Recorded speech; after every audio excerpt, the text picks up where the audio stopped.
Hello, and welcome to this Blender series, in which I'll show you how to download and install Blender and what the usual add-ons are that I tend to use in projects, along with any other setting up that may be required. This is episode 1 of the series, in which I'll showcase 3 ways of downloading and installing Blender. The first method for downloading Blender is going to be through Steam. If you go to Steam's main storefront and type in Blender and select it, you should be able to scroll down, in which you'll see the option to install.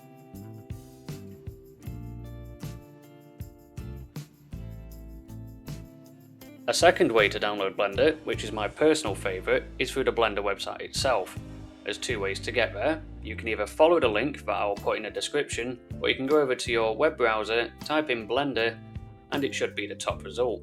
We can see that it's got HTTPS here, and it's verified by Let's Encrypt. So when you land on the main page, you'll see that 5.1 is in beta at the moment, but what we are after is the download option on the top bar, which will take us to the download page. As I am on Windows, if I wanted the latest version, I would click this big blue button here. If you're on Mac or Linux, you can look at other versions. If you are considering an older version because you don't want the latest one, you can look at previous versions. You can see the requirements that you'll need, so you can check your PC specs alongside these to see if you're able to run Blender smoothly. And if you wanted to donate to the Blender Foundation, you can click Donate here.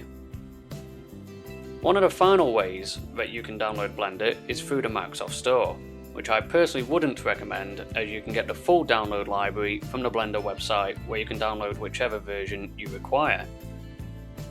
Here is a quick side-by-side between the advantages and disadvantages between Steam and Blender's own website. So, the advantages of Steam is it provides updates, meaning that one copy of Blender exists at a time, saving disk space, and you only need to download it once, as the rest of it is maintained through updates. Disadvantages, however, means that newer versions of your project might not work, depending what add-ons you have installed, and to roll back, you need to reinstall a previous version, removing the latest. With Blender's website, the advantages you have here are it provides the ability to download any version. You can have multiple versions, so older projects are safe from updates. However, your disadvantages are you manually have to update by downloading the next version, and you can possibly download a virus as it is downloaded from a website, but that is very unlikely.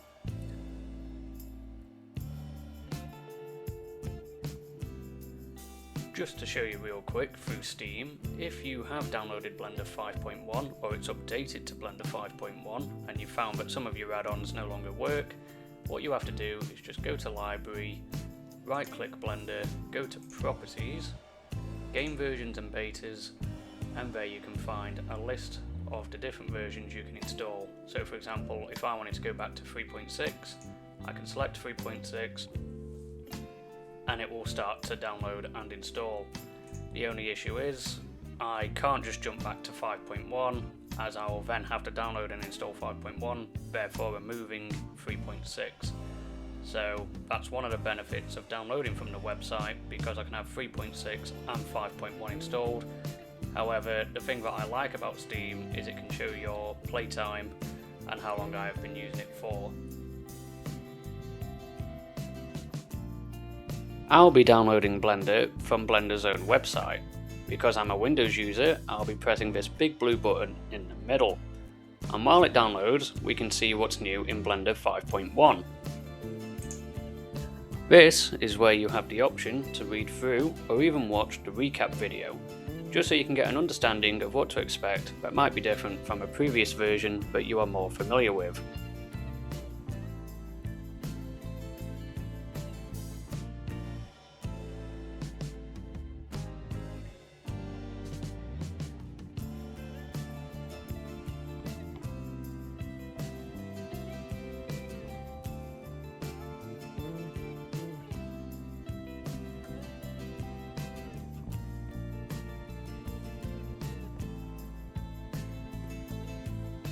And there we have it. We have now downloaded Blender 5.1. So to install it, we just need to go to our Downloads folder, double click this executable, and then we'll be prompted with the fact that it's not downloaded from the Microsoft Store. Since we know where we've got this from, we'll click install anyway, and then we'll have to go through the setup wizard. I'm going to keep this version of Blender with all my other versions that I've got. And while it is installing, we'll be prompted by Windows Security of whether to allow it to make changes to our device, to which we'll click yes.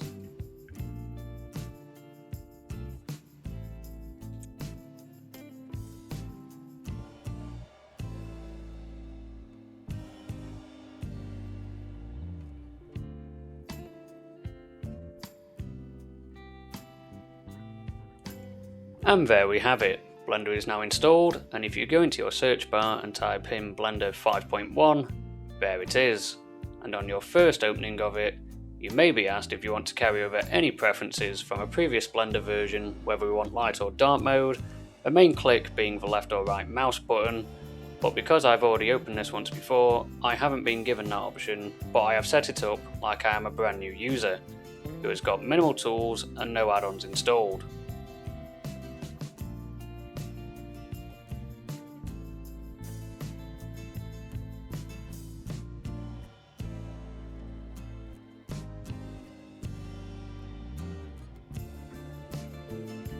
Now let's say you do want to download an older version of Blender.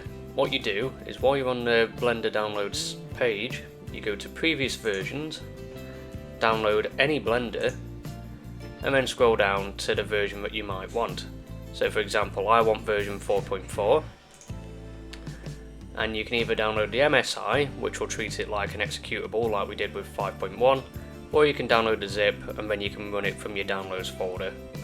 Because I want it installed with all my other versions, I'll click 4.4.2 Windows x64.msi and then wait for that to download.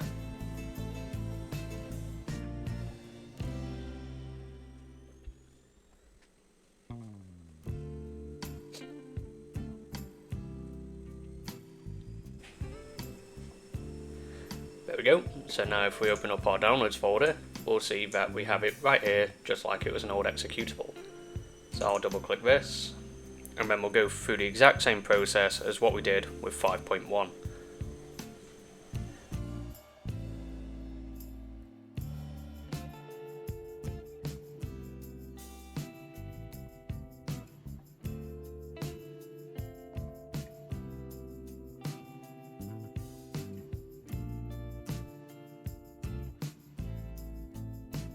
There we go. So now if I type in Blender 4.4,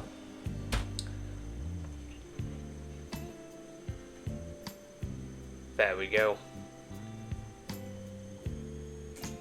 So because Blender is truly portable, if for example I downloaded 4.4.2 windows.zip, this means I can download it from there.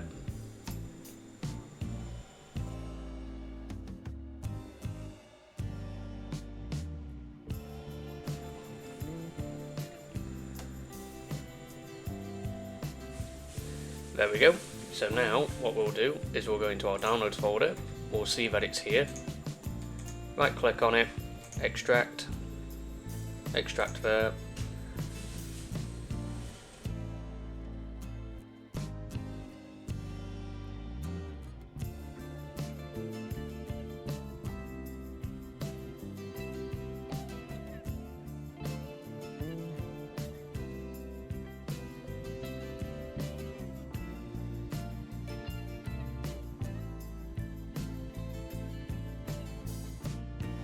there we go.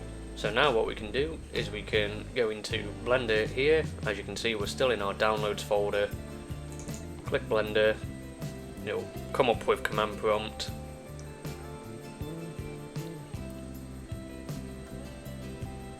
And there we go. We have Blender 4.4.2 running from our downloads folder or hard drive, as it is truly transportable or portable. In the next few episodes, we will look at downloading add-ons and adjusting main settings to make Blender more effective and personalised. Thank you for watching, and I'll see you in the next one.